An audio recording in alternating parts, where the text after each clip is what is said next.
Welcome to Behind the Headlines. My special guest on this episode is Mikaela Strafrace. Mikaela is known publicly at the moment as the Labor Party candidate for the seat of Caulfield in the forthcoming Victorian state election. But for those of us who know Mikaela, there is a lot more of the story here than meets the eye. And the eye, of course, sees someone who is energetic, committed, progressive. But there is a whole story here.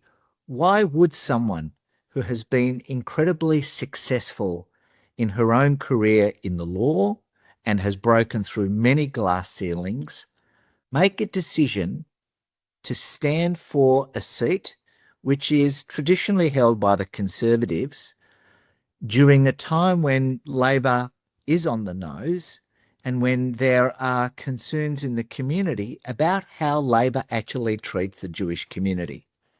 But more than that, about how Labor is interacting with the community. It's not on an upside, it's on an ebb. And Mikaela has decided to stand for a variety of reasons, and it's an interesting story for Behind the Headlines, not just because of that content that I've described, but how some people decide, actually, you've got to roll up your sleeves, you've got to do it yourself, you've got to get in the game and in the arena and make a claim on the things that are important for those people you want to represent. Mikaela Strafrace, welcome to Behind the Headlines. It's lovely having you on. Well, thank you, Adam, and thank you for inviting me. So, before I ask the story, why are you doing this? Tell us a little bit about who you are, because that's part of the clue to why we're here today. Look, it is. It's a really good question because all of us are the result of our lived experience. And so for me, I started out life, well, I'm not going to say how many years ago, but many years ago in Papua New Guinea. I was born and raised in PNG. I went to 35 different schools, but the education was the making of me. I came from a very, very dysfunctional family and was first of my family to actually finish school. And you wouldn't believe it, Adam, I actually ended up at Melbourne University Law School in the 1980s doing law commerce. Now, that was a direct result of Whitlam's free university, but it was also a direct result of a teacher in year 9 saying to me, find a way to stay at school. And I did. And the way that I managed to stay at school was by paying my own school fees with the job that I had at David Jones and then at George's. So that rubbed off a few of the rough edges. And after that time of getting my education, I was then able to go on and forge a life for myself and my family that has been one based on good luck, good fortune, hard work, and never being defined by where I started. And I know that you were a number of firsts as a woman in the law. Tell us about that. Well, back in the 80s, I was the first person in Victoria to be permitted by the Supreme Court Board of Examiners to undertake my articles part-time. And as you can imagine, they were extremely anxious. They were nervous to ensure that this articled clerk would meet all the criteria necessary to become a competent solicitor. And so my partner and I at the time were required to keep a logbook where we wrote down everything that I did from week to week, which was then presented duly to the court every month. And over a period of 15 months, I was permitted to do my articles 4 days a week instead of 5. But at the end of that time, I was then deemed competent to be admitted to practice. And Adam, the thing that was delightful was that I went into my articles with 2 children and came out with a third. So I actually did my articles while I had my 3rd child. And gosh, that was tough. That was hard work. So there's a theme already emerging here, Mikaela. Before we even get to your current motivations and the jobs you're doing now, and they are important in telling us, the theme we're hearing is difficult background, hard education and hard work and finding your own way forward into the things you know that you want to do in life. Look, I think that's right. And I think that it's universal across the planet that education is somebody's pathway out of poverty. And if you can access a good public education that then enables you to develop aspiration, to access networks that lead you to, well-paying roles or opportunity, however so created, it enables you to then craft a life where you're able to make decisions about that life that you wouldn't otherwise be able to make. Yeah. So education is the key, and most of us always agree that education, it's ignorance, it's the great killer. That's right. I'm going to go to the sidebar here because I have to ask this question. We always talk about education as the key to reducing anti-Semitism, right? You've talked about, I've heard you talk about it, I talk about it, community talk, we talk about it a lot. Yes. The government talks about it, Jewish community organizations talk about it. I sense we live in a world where education is not the key to reducing anti-Semitism. In fact, some of our most educated are our most difficult. Yes. In this world, really strong in their view about, certainly anti-Israel is no question, but spilling directly and into anti-Semitism. And we see it mostly at the universities where the highest educated are. So just your thoughts. I'm still struggling with this one and I have been since October 7th. How do you reconcile those two things? Well, Adam, it's not easy, but as you know, I'm the chair of Rosanna Australia. And one of the things that I've learnt from multiple trips to Israel and to the West Bank is having a curious mind. We need to open our mind to the possibility of knowing the other. And when you're brave enough or curious enough to sit with the other, knowing that no one has a monopoly over pain, we all have our grief, but we can sit at that point and dwell in that and be overwhelmed by that. Or we can perhaps try a slightly different path, which is a curious path that says, and what do you think to the other? And where do you sit to the other? And I acknowledge your pain and you acknowledge mine. And once that is understood, we can then go on to say, well, what are we going to do differently or not at all? Because perhaps we agree that there is no path forward. But my own personal view, because I'm an optimist, is to say there is always a path forward if we can build trust. Okay. So building that trust starts on knowing the other and then doing something together with the other that enables us to know each other in a way that enables us to better understand each other. Yes. I think ultimately I have to agree with you and choose to do so, as I've seen my recent experiences at Labor where the dehumanization is being replaced by a humanity, not agreement, in fact, far from it, but a different view. But I know about Rosanna, but many of my listeners don't. So tell us about, and it's a really informative view that you've just given. Tell us about what Rosanna does and tell us about your work in it. So founded by Ron Finkel 13 years ago, Rosanna brings together Israeli and Palestinian healthcare workers, doctors, nurses, allied health, essentially to using health diplomacy as a vector to bring about peace. So we bring doctors and nurses together to care for patients, to learn about each other, to have the opportunity to do exchanges, not only within the Israeli health system, but also overseas. We do social cohesion work, and a really good example recently was in Carmel Hospital in Haifa, where we brought Israeli Jewish and Israeli Palestinian doctors and nurses together to confront what are very, very difficult conversations. And we've got multiple programs, but the point is it's had significant impact in building a working relationship, not one when everybody necessarily agrees, absolutely not, but working relationships where the patient is put first and politics doesn't come across the threshold of a hospital. Yeah. So the work of Rosanna, I know, was very strong down in Gaza before October 7. Tell us a little bit about how that affected, how October 7 sort of really affected you all in Rosanna, because you were some of the people that were bringing, Gazans across to Israel for treatment. We know that, and we know that story, but tell us a little bit about that story. Tell us directly what happened, and tell us how you've all felt about that since, and what you're doing about that. So there's no doubt the extent of the bewilderment and the grief and Vivian Silver, for example, was a peace worker who had worked with us for a decade. Yeah. And she was, as you know, she was lost. Tell us what happened to Vivian, because some of our I, listeners may not know exactly what happened.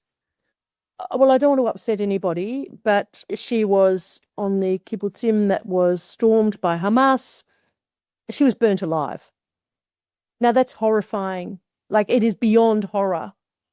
And it took us a little while to overcome our fury, because we were furious. We were horrified and furious and could not quite understand how such a remarkably kind woman could ever have this happen to her when she was respected on both sides by Israelis and Palestinians. But Hamas are a different order again.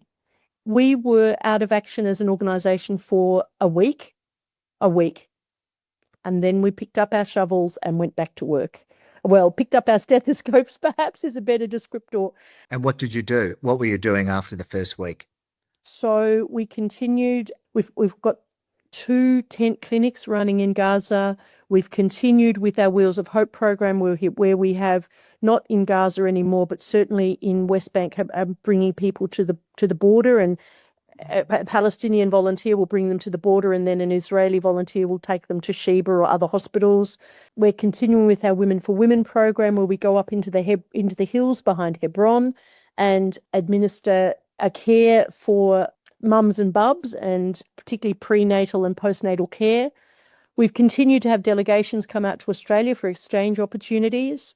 So we've continued the dialogue, and it's not been easy, but we've reached out across the table to the other to say, let's not let this define us.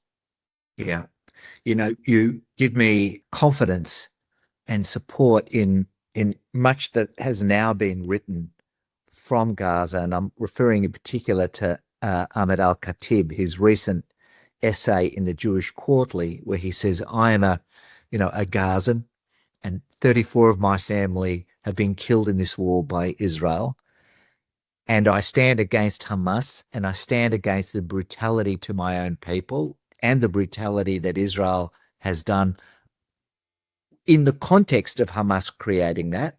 Yes. And the majority of Gazans don't want Hamas. No, that's right. Mikaela, and my listeners know I'm one of those who've seen unfortunately, the GoPro footage, the full, Yes. 49-minute footage of October 7, and I see Gazans celebrating in the street.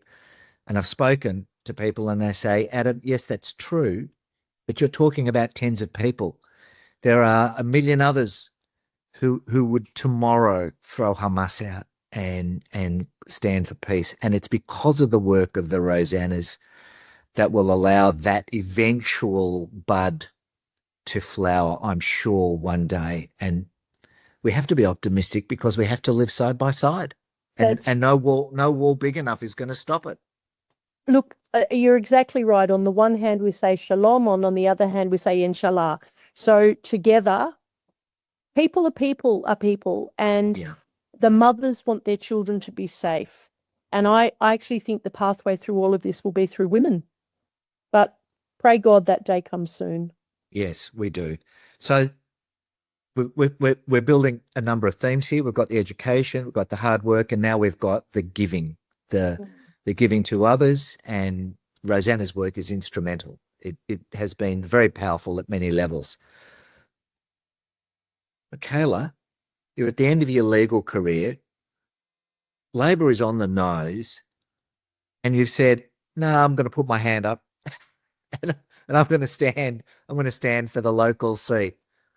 What, if my mother were here, God rest her soul, she would say only one question. She would say, "Your mother knows what you do for a living." Why? What's going on here? What's your drive? What's your motivation? Well, it's very simple. I've been enormously lucky in this country. I was born overseas and raised overseas, but I think I'm proof. I think the life that I have led proves the difference that opportunity can make. If you can give people the chance, the opportunity to strive, they will. And for me, now that I've reached the age that I'm at and the experiences that I've had, I've learnt very wisely that we have two ears and one mouth. And if we're genuinely going to represent people, we need to hear, listen very, very deeply to their needs and their wants, and they're two different things, as you know, but then to advocate for those needs and wants in a way that's evidence informed. And as a lawyer, I'm pretty good at advocating for needs and wants, but just using that legal training, that scaffold, and that life experience to be the voice of those who have asked you to represent them. And there is no greater privilege. And can I say, one of the things that I've found, Adam, I've now knocked on over 3,500 doors. I've had, there is, for me, nothing more satisfying than going and speaking to somebody. I've come onto their property without their consent. They don't know I'm there. I've disrupted them from their day. For a nanosecond, you peek over their shoulder into their life. And you see, and what I've seen in Caulfield is everything from abject poverty and squalor all the way through to the maid answering the door saying that, Mrs. Smith's not here. So the chance to have really important conversations with people about what do they care about? What's going well? What's not going well? What can we do differently and better? Has been really humbling for me, because as a community, we know the answers. As a community, we know what to do to restore and reinvigorate and rebuild and create opportunity for ourselves. We know how to do it. We just need to have that space to speak. So I've found it absolutely fabulous. I really have enjoyed myself so far. I want to come back to that, but I want to challenge the idea that we know what to do. We live, the more we experience it, we know we live in a world that's dislocated, very distant from its governing class. I mean, America is the classic case. Here we have compulsory voting, so we have to be connected. But, I imagine that you speak to people and they go, look, I've got to do this, but I don't trust any of them. I don't like any of them. I'd rather they left me alone. That complete dislocation, not even distrust, but just dislocation is more and more. Are you seeing that out there? Look, in some cases that's true, and there's no doubt about the fragility of well-being. There's no doubt, I've seen that too. But what I am getting an overwhelming sense of is of hope. People are looking for that light on the hill. They're looking for an answer to the housing crisis. How can we get this cost of living under control? What are we doing about transport? What can we do with respect to public education and health? And to be honest, one of the other reasons why I've put my hand up is that I've looked across the political divide, and everybody, all of them have got clever people with good ideas, and all of them have got some really way out there ideas. But on balance, I'm guided by values. And the thing that strikes me more than anything, and this is what I find I often share with people, at the doors, is that there's a fundamental decency in humanity. There's a fundamental integrity in families who are trying to build a future for them and their children.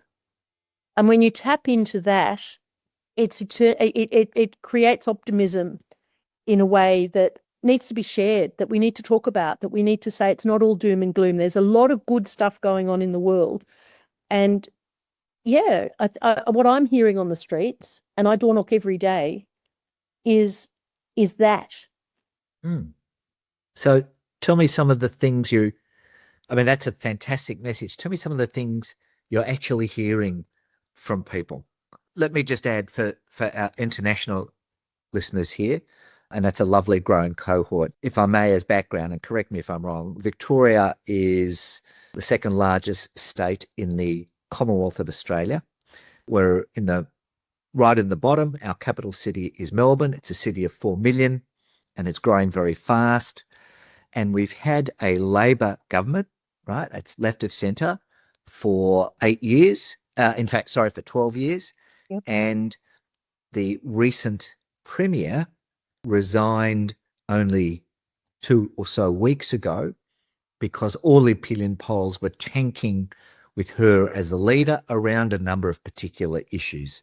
She was associated with the old regime, and the old regime was associated with COVID, and Melbourne had the most restrictions or second most restrictions in the world, and that was playing out. And we've got this massive government debt. I mean, these are the negative sides of things. I'm not Right. talking about the positive. Yep. And she's associated with all of that and the corruption that came from massive state-funded construction projects. You know, in a nutshell, Jacinta Allen, who I've met, who's a decent, good person, very decent, very good person, but was associated with all of that. Everything was tanking for Labor, and she resigned, was almost forced to resign, and the new Premier has given a change in atmosphere. And what I'm hearing from you, Mikaela, tell us is that there is a change in atmosphere. Well, there absolutely is. And look, one of the things you can't do and must never do, and I have never done, is treat people like fools. We're not mugs. So don't try and dazzle or jazz or spin things. When something goes wrong, you make an inquiry. And I've said to a couple of people, and I hope you don't mind me saying this, but it's kind of funny. When the dog takes one on the floor, don't pretend it's birthday cake. Clean it up, find out why it happened, look into what happened, and make sure it doesn't happen again. You have to ask the question. So I'm very, very relieved that we're getting this Royal Commission. And since then, there's been nothing. One person raised it on the doors, one person in the last 2 weeks. So why I use that as the example, why I gave that backstory or that background is to show that certainly the people that I'm speaking to, that's now been replaced with a hope. What's going to happen next? We've got the Royal Commission being sorted. We've got some answers coming through now around the good news stories of what Labor has built. 132 different schools, 12 new hospitals. I mean, there's a list a mile long of all the things that have been achieved over the last 10 years, which are good things. Yes. So now it's the stuff of saying, after 12 years of government, who do you trust to take it forward? And objectively, we know that the Liberal Party, on the mathematics, can't hold power without a coalition with One Nation. And the marvellous thing about democracy, Adam, is that people get to choose. That's why this is so precious. And that's why it's so important that we have an evidence-informed campaign across all parties to say, what's your policy, your position, that then people can choose which they prefer that aligns with their lived experience. And for me, I choose Labor values. Yes. And it's clear as day, given who you are and your background. Yes. And as we talk about, Caulfield is again for listeners, is the largest Jewish state electorate in Victoria. And the current representative, David Southwick, who's Jewish like you. And I've got to say it, I think David's a terrific guy. Yes. And he's done a great job, right, in representing the community in Parliament. And it's to his great credit. And you know that too. And I know that you and David, have crossed well on these things too. And, the beauty of an election like this is either candidate is going to be fantastic for the Jewish community. People don't know you as they know David because he has been a state member for a while. Tell us a story about when you spoke to David about this particular threatening character the other day, and there's a reason why I want to raise this story, because we all think politics is just going back to your dog metaphor, worse than a dog's breakfast, right? It's a dog's turd. But every now and again you get people who aren't like that. And I want you to share that story because it reflects on the two of you. Yeah, look, I mean, let me make it clear from the beginning. We're all grown-ups here. I'm not going to mud wrestle with anybody. And as a middle-aged Jewish woman, I've got absolutely no intention of mud wrestling with any middle-aged anybody. So look, I agree with you. I've got a respect for David. I've got a respect for Angel. I've got a respect for those who put their hands up. This time last week, I knocked on a door and came across a fellow who was very, very threatening, very menacing. And it's a little bit tricky to speak about, but the essence of it was that he threatened to kill me. And he had me cornered at the gate. He followed me out of his house and down to the gate. And yeah, it was very, very unsettling. And even though for the last 4 weeks our campaign has had the highest direct voter contact of all the Labor electorates, all 88 electorates, this week we've been a little bit diminished because I haven't really had the confidence to get back on the horse and go back out again. But what I did do on Sunday afternoon, after speaking to St Kilda Police, I rang David and I also rang Angel from the Greens and I said, look, please just don't go past that house. Just go past that house, I beg your pardon. Please, whatever you do, don't send anybody there. Don't send your young ones. You know, I've seen a fair bit of violence in my life and I don't want to say water off a duck's back. It still is very distressing when it happens. But oh my goodness, imagine if that had been a young one at that door, a young door knocker. That would have been absolutely beyond terrifying. So on Thursday, I now have a little policy of going out in pairs, and I had somebody come with me. But in that moment, of course, it was the right thing to do. Of course, I'm going to ring my colleagues in the Liberal Party and in the Greens Party and share with them what was a terrible risk. That's what you do. That's what integrity is that's about. not what everybody does, but it's what you do, and credit to you. Thank you, of course. Let's talk about the Jewish community. Mm. So the best description I think I can give is that the community feels a dark cloud over it. That's right. All the time. That's the best description. Worst description gets, into the stuff that we all hear, read, share, talk about. And it's pretty bad when, and here we are in one of the greatest countries in the world and the lived experience is dismal. Again, for international listeners, Caulfield is the seat where the Adass Yisrael shul was firebombed, where there have been, a number of assaults and where there were weekly demonstrations for almost 2 years up to Bondi in the city that were, I think, aggressive understates the nature of the energy and the electric hatred that arced through some of those demonstrations, which I went to attend every now and again just to see if there was a change. And of course, there wasn't. Mikaela, your Labor Party has had some false starts with the Jewish community, hasn't been amazing all the time. What do? You're elected, you're the member. Things may change, things may deteriorate. What do you do? What do you say to the government? How do you get them to be more cognizant of the needs of the community? Well, let me answer that question with just two quick pieces of information, if I might. The first thing was I was a witness at the Royal Commission into Anti-Semitism and Social Cohesion on the social cohesion side. In other words, with a model that may or may not be useful for Justice Bell to consider. Equally, I've got friends of mine who, as recently as this past week, have told me that they've sold all their assets and are now got all their cash in Swiss bank accounts because if they need to leave, they need to leave quickly. Now, that is horrifying, isn't it? I mean, can you imagine when we've come here as a people, escaping all sorts of dreadful situations, going way back beyond the whole. I mean, many came after the Holocaust, but even before that, people came here to get a as better my life. grandparents did in the 20s, because no one knew and could forecast what was going to happen, but Exactly. but came because it was enough. It was enough in Poland. The pogrom after pogrom. They Yes. my grandmother said, "We're out," and they came in the 20s. Exactly. And I was chatting to a fellow the other day, 103 years old, Adam, 103 years old, and he remembered as a child from Russia. He escaped out of Russia. He remembers pogroms as a child of this village being set on fire. So knowing and acknowledging and absolutely being alert to all of that pain and that history. We also acknowledge, of course, that the Jewish community has done an extraordinary job of putting deep roots down in this country, of contributing to this country way above the 120,000 people that we've got here. Like, it's extraordinary what we've achieved.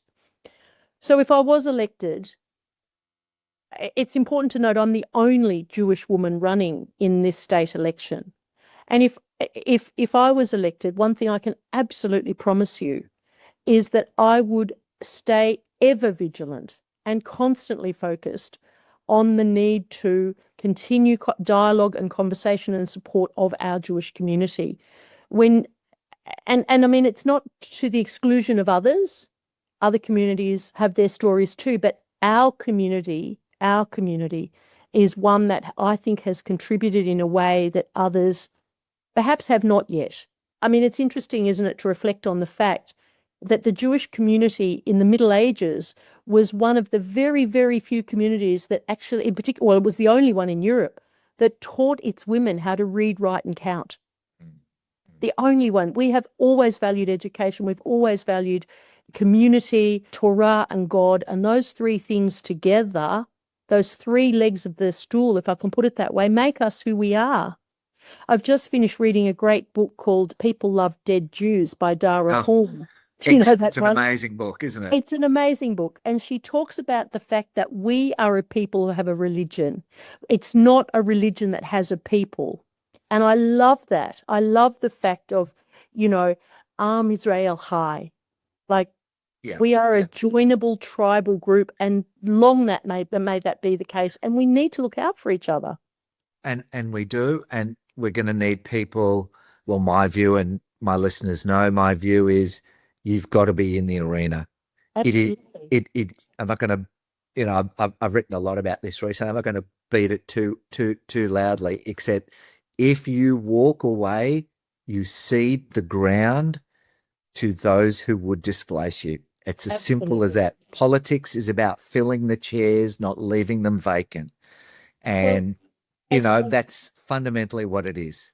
Well, exactly. I mean, Mark Carney also at Davos put it as, if you're not at the table, you're on the plate. Yeah. And do you know, even this afternoon, as I was out door knocking, I had the privilege of chatting to this couple in their front garden they're actually planting a camellia. And they were from Shanghai, and I was in Shanghai earlier this year. And we spoke about the Shanghai Jews and the relationship at that time between the Jewish peoples that came to Shanghai, who were given safe passage and harbor there, and the Chinese people. And they remembered that story. They knew that story. And I thought to myself, goodness me, how lucky we are to have this shared history just in downtown Caulfield. In downtown Caulfield.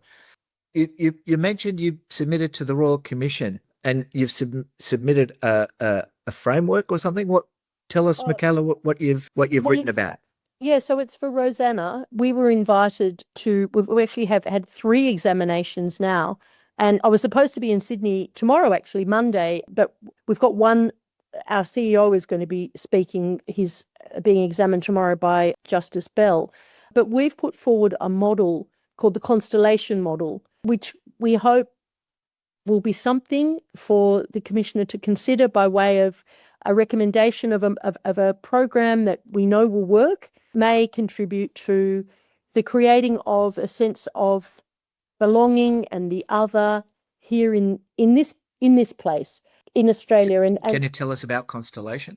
Yeah, so what it essentially does is, if you think about it, as a Jewish person, do I ever get the opportunity here in Melbourne, for example, to meet somebody from Lebanon or somebody from Palestine or somebody from Syria? We never do. We live in our particular silos, but there's no bridge across those silos. And so bringing together groups of people for the start, being very, very carefully facilitated by skilled facilitators who can create a space where people can bring that dialogue together, slowly build trust, and then agree on a community activity they can do together. Having that evaluated so that there's an evidence base, a longitudinal study to see what impact that had. But the idea is drawing on people from different communities to come together, not just to talk though, to do something. And as a Rotarian, I'm a Rotarian, you may not know that, and our mantra is service above self. And so we know, for example, when we do a greening project, if you and I are pulling weeds and sharing the fork and the shovel and our backstory is of no relevance. We're there together doing something for community. And that's where the building really begins. When children come together and we let our children play, or we let them do, make something or learn songs together, whatever it is, the community It's turns. you're living the great adage, the great promise that peace will come one conversation at a time, people by people, because the politicians and the leadership on both sides are hopeless and have no interest in it, actually.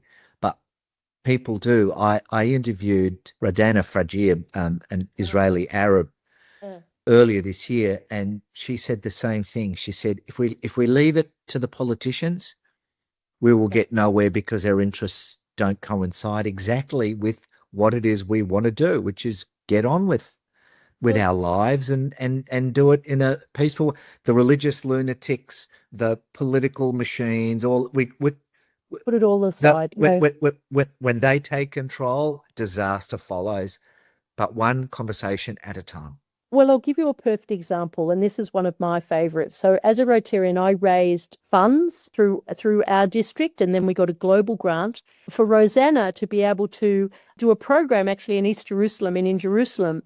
And what we've done is we've brought together Israeli Jewish and Israeli Palestinian women. We've taught them how to drive ambulances and how to be first, paramedics and phlebotomists, the one that take the blood, in conjunction with Magen David Adom. And these ladies are learning how to be ambulance drivers together. I mean, how fantastic is that? I don't want to sound like Pollyanna, but this is really profound stuff.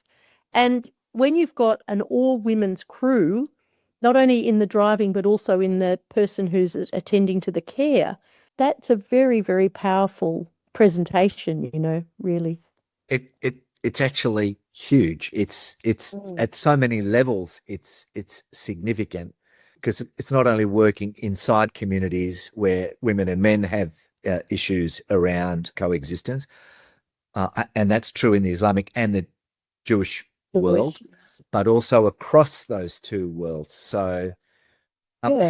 how many women have you been training? It's a fantastic program. Yeah, so we've got capacity for 40. And so, again, with proper evaluation, and then, we see how it goes. If it works well, we'll do it again and again. And, and that's how you affect change. That's how you create opportunity. Yeah. Now, Yeah. we're doing that overseas in the Middle East. But the same principles apply here. And that's what I'm so excited about with what I see here locally in Caulfield. We've got a significant increase in the number of Indian and Chinese, Nepali, Vietnamese families coming to this place because they're coming for the schools. And I've now had a chance to meet with most of the principals of the various public and private secondary and junior and primary schools. So that they're coming. We've got the Jewish community, of course, and I've had the chance to speak with the principals of a number of their schools. So what we're seeing, what I'm seeing across the fabric of this place is the most wonderful diversity. And yet, all of us are bonded by one thing, and that is we want our families to enjoy a better life than we did. We want to be able to live harmoniously, and we want to know that we've left the place better than what we found it. So that's why I'm finding this really rewarding work, Adam. Whether I win, lose, or draw, gosh, this has been a privilege. Mm. And Mikaela, you are giving it everything.